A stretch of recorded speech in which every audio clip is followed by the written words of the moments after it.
dia hasil dokumentasi presentasi kelompok kami. Selamat menyaksikan. Assalamualaikum warahmatullahi wabarakatuh. Waalaikumsalam warahmatullahi wabarakatuh. Kami dari kelompok 1 akan mempresentasikan profil pelajar Pancasila dan juga hasil pengamatan sampah yang ada di lingkungan sekolah dan pengelolaan sampah yang benar dan juga baik agar sampah tersebut bisa dimanfaatkan oleh kita semua. Sebelum memulai presentasi, izinkan saya memperkenalkan diri beserta anggota kelompok saya. Perkenalkan, nama saya Siti Zulfa. Nama saya Marwan Sidik. Perkenalkan, nama saya Fitri. Nama saya Adita Sriwatini. Saya Raffi Irsani. Saya Febrian Muhammad Rahman. Apa itu profil pelajar Pancasila? Profil pelajar Pancasila adalah sejumlah karakter dan kompetensi yang diharapkan untuk diraih oleh peserta didik yang didasarkan oleh nilai-nilai luhur Pancasila. Pelajar yang memiliki profil ini adalah pelajar yang terbangun utuh ke 6 dimensi pembentuknya.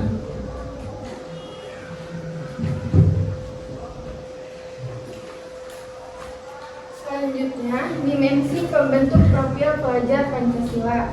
Pembentuk profil pelajar Pancasila memiliki 6 dimensi, diantaranya 1. Beriman bertakwa kepada Tuhan Yang Maha Esa dan berakhlak mulia. 2. Berkebinekaan global. 3. Mandiri. 4. Gotong royong. 5. Bernalar kritis. Dan yang ke-6 kreatif.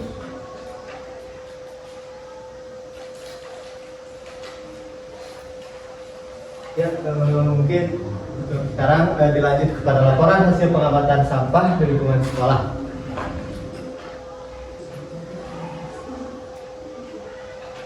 Untuk pengertiannya sampah apa yang ditemukan? Yang kami temukan yang pertama ada sampah organik, yaitu sampah alam yang berserakan, sampah tisu dan kertas terdapat beberapa tempat. Sisa makanan dibuang sembarangan, lalu terdapat buah-buahan yang jatuh dan berlebihan. Lalu yang kedua ada sampah non organik. Terlihat di sekolah kami itu terlihat banyak sekali sampah plastik yang berserakan di mana-mana, terutama di sisi toilet. Lalu yang ketiga ada sampah lainnya, terdapat sampah masker dan juga limbah jamur di belakang kelas. Lalu untuk sumber sampahnya, di sini sampah masing-masing jenisnya memiliki dua poin, yaitu untuk sampah organik dari sumber sampahnya memiliki sumber dari makhluk hidup, yaitu dari kita atau enggak dari hewan. Lalu untuk sampah yang non organik sumbernya dari manusia yang mengandung zat kimia. Lalu untuk karakteristik sampah tersendiri, yaitu untuk sampah organik sendiri memiliki karakteristik reuse atau penggunaan kembali. Lalu untuk yang kedua ada sampah non organik memiliki karakteristik atau recycle, bisa didaur ulang kembali.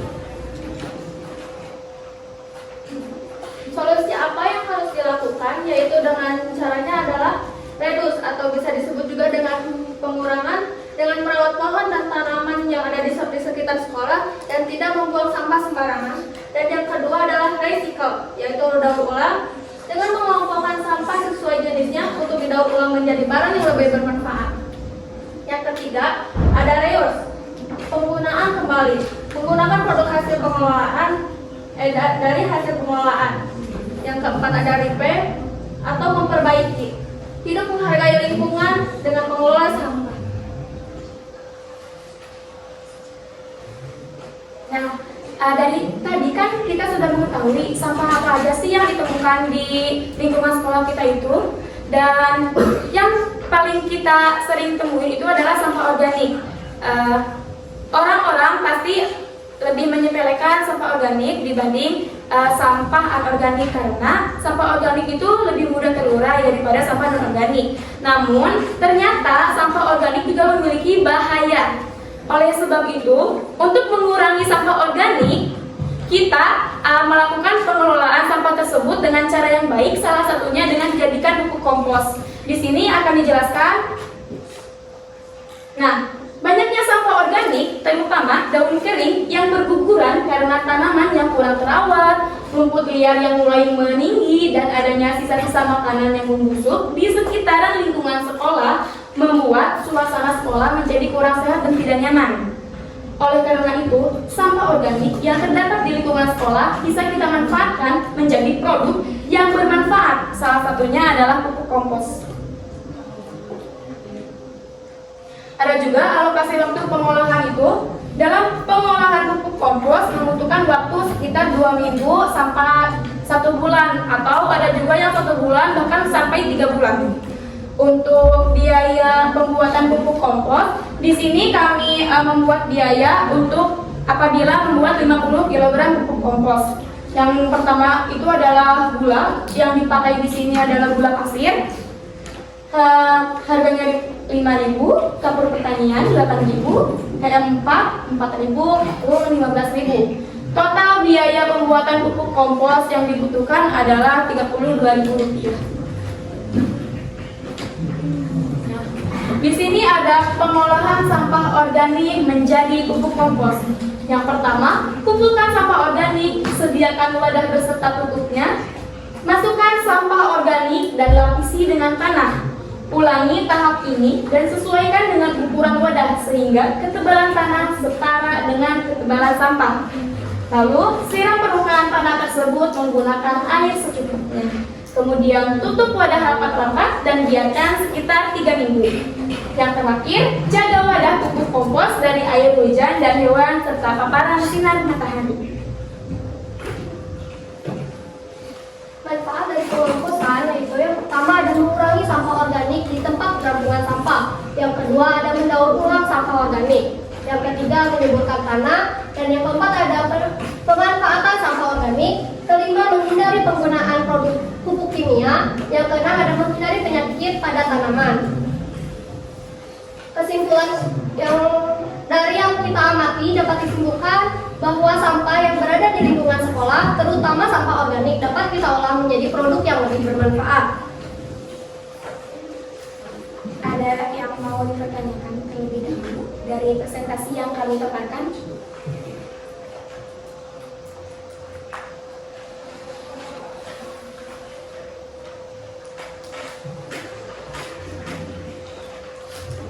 Ya, silakan.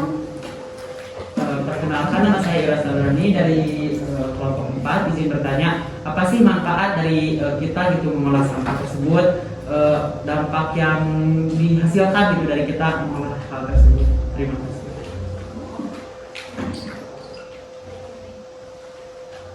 Mungkin izin dijawab ya dari pertanyaan Irat. Dari apa ya dampak ya dari hasil pengolahan limbah tersebut, mungkin lebih banyak apa ya dampak positifnya mungkin bagi kesuburan tanaman, mungkin kan bisa jadi pupuk kompos. Lalu dari barang yang mungkin tadinya dianggap tidak berguna bisa lebih dipakai untuk kegiatan sehari-hari, mungkin sebagai bahan baku tanaman. Ya, nah isi menambahkan juga bisa juga mengurangi limbah sampah organik yang ada di lingkungan sekolah kita, yang tadinya misalkan ada banyak kan sekolah kita itu banyak tanaman, ada daun-daun kering yang berguguran. Si daun-daun itu tidak dibakar, bisa kita manfaatkan untuk pembuatan pupuk kompos yang nantinya juga itu akan menyuburkan tanaman tersebut seperti itu. Terima kasih juga Pak. Cukup sekian presentasi dari kelompok kami. Terima kasih atas perhatiannya. Mohon maaf apabila kesalahan. Assalamualaikum warahmatullahi wabarakatuh. Waalaikumsalam warahmatullahi wabarakatuh. Assalamualaikum warahmatullahi wabarakatuh. Waalaikumsalam warahmatullahi wabarakatuh. Kami dari kelompok 1 akan mempresentasikan bagaimana sih konsep gaya hidup berkelanjutan khususnya untuk siswa SMA Negeri 1 Majalaya. Sebelumnya, perkenalkan nama saya Siti Zulfa. Nama saya Febriania Maria Rahman. Nama saya Marwan Sidik. Nama saya Dina Siwantini. Nama saya Fitri Anusia. Saya Rafael Sani. gaya hidup berkelanjutan itu? Gaya hidup berkelanjutan adalah gaya hidup yang mengutamakan penggunaan energi terbarukan. Gaya hidup berkelanjutan tidak mengubah atau tidak mengurangi sumber energi untuk generasi selanjutnya. Oke. Nah, mengapa sih sangat penting untuk melakukan gaya hidup berkelanjutan?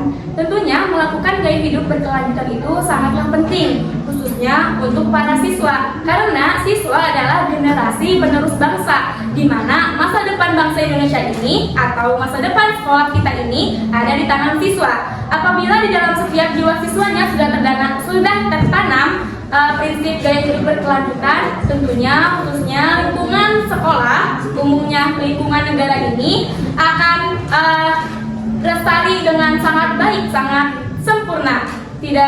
Dan juga kelestarian untuk masa yang akan datang itu terjamin. Seperti itu. Nah, untuk selanjutnya, bagaimana sih penerapan gaya hidup berkelanjutan itu?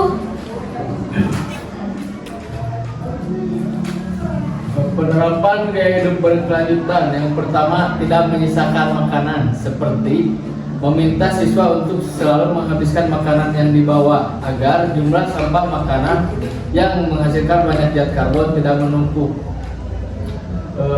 Yang kedua, memilah sampah.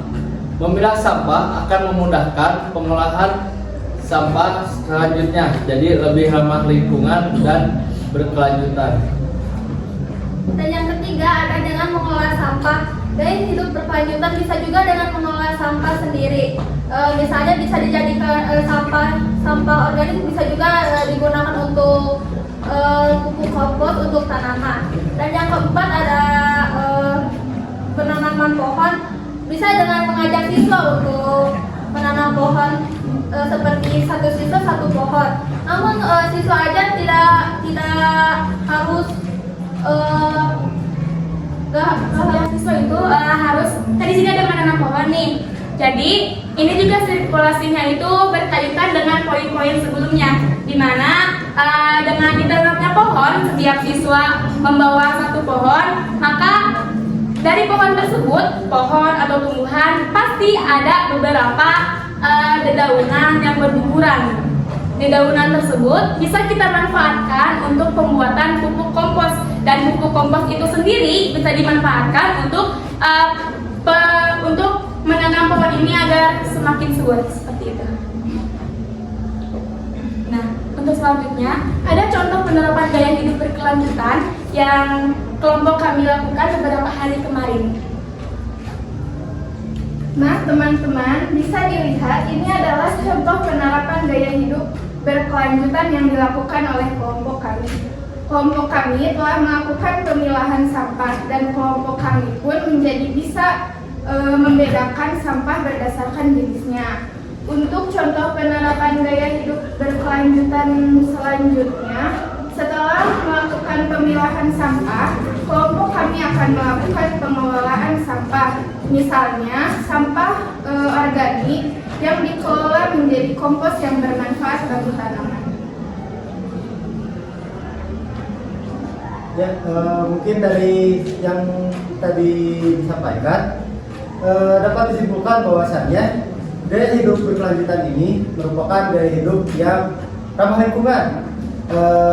Oleh karena itu, gaya hidup berkelanjutan ini patut disebarluaskan karena dapat menimbulkan banyak dampak positif bagi kehidupan hidup atau kehidupan manusia. Dan gaya kehidupan berkelanjutan ini lebih difokuskan kepada siswa. Kenapa kepada siswa? Karena siswalah yang akan melanjutkan atau memegang masa depan yang akan datang gitu loh. Negara yang akan datang nanti, atau apa ya, kehidupan yang akan datang nanti itu ditentukan oleh siswa atau para pemuda-pemuda yang akan aktif di masa yang sekarang. Baik, untuk dari penjelasan kelompok kami ada pertanyaan. Izin bertanya, perkenalkan saya Ratu, mewakili kelompok Apa sih kaitan sampah dengan gaya hidup yang berkelanjutan?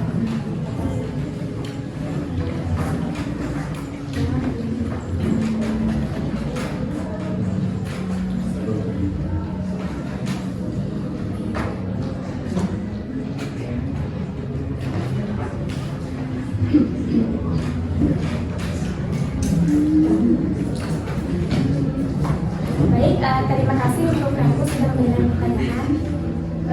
Izin menjawab, karena gaya hidup berkelanjutan juga bisa dilakukan dengan cara mengelola sampah itu sendiri.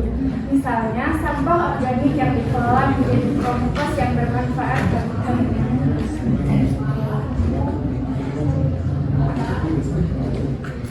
Cukup sekian presentasi dari kelompok kami. Terima kasih atas perhatiannya dan mohon maaf apabila ada kesalahan. Wassalamualaikum warahmatullahi wabarakatuh.